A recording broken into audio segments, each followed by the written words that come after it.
मोठी बातमी आहे। छत्तीसगडमध्ये मोठी चकमक होऊन 12 माओवादी ठार झालेत। गडचिरोली जिल्ह्याला लागून असलेल्या बिजापूर जिल्ह्याच्या इंद्रावती राष्ट्रीय अभयारण्याच्या जंगलामध्ये ही चकमक अजूनही सुरू आहे। यात आतापर्यंत 12 माओवादी ठार झाल्याची माहिती सूत्रांनी दिली आहे। मृत माओवाद्यांचा आकडा वाढण्याची शक्यता आहे। स्थानिक पोलीस आणि केंद्रीय निमलष्करी दलाचं हे संयुक्त अभियान। अधिक माहिती घेऊयात आमचे प्रतिनिधी महेश तिवारी यांच्याकडनं। महेश, कधीपासून चकमक सुरू आहे, सद्य परिस्थिती काय? आज सकाळपासून ही चकमक सुरू आहे। हा तो भाग आहे, इंद्रावती नॅशनल पार्क म्हणतात, गडचिरोली जिल्ह्याच्या सीमेला लागून आहे। बिजापूर जिल्ह्यात मोडतो हा भाग आणि इंद्रावती नदी वाहते या भागात घनदाट जंगल आहे। अशा भागात माओवाद्यांचं मोठं लोकेशन असल्याची माहिती छत्तीसगड पोलिसांना मिळाली होती।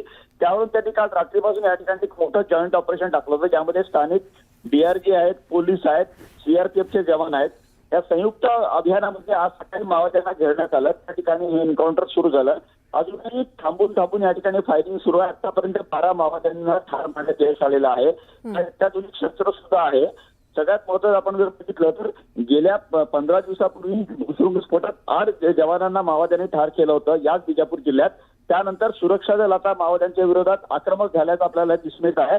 आणि केंद्रीय गृहमंत्री अमित शहा यांचं जे विधान होतं की मार्च 2026 पर्यंत माओवाद संपुष्टात आणायचं, त्या दृष्टीने सुरक्षा दलांची वाटचाल सुरू असल्याचं आपल्याला दिसून येत आहे। मग ते गडचिरोली जिल्हा असेल, छत्तीसगडचा सुकमा असेल, दंतेवाडा असेल, बिजापूर असेल, ओरिसा असेल, सगळ्याच ठिकाणी अशा पद्धतीने अभियानामध्ये यश मिळत आहे। आता आजची ही चकमक आहे, संपल्यानंतर आपल्याला आणखी काय त्याच्यामध्ये अपडेट आहे बघावं लागेल, कारण मृत माओवाद्यांचा आकडा वाढण्याची शक्यता वर्तवली जात आहे। बरं महेश, धन्यवाद या माहितीसाठी।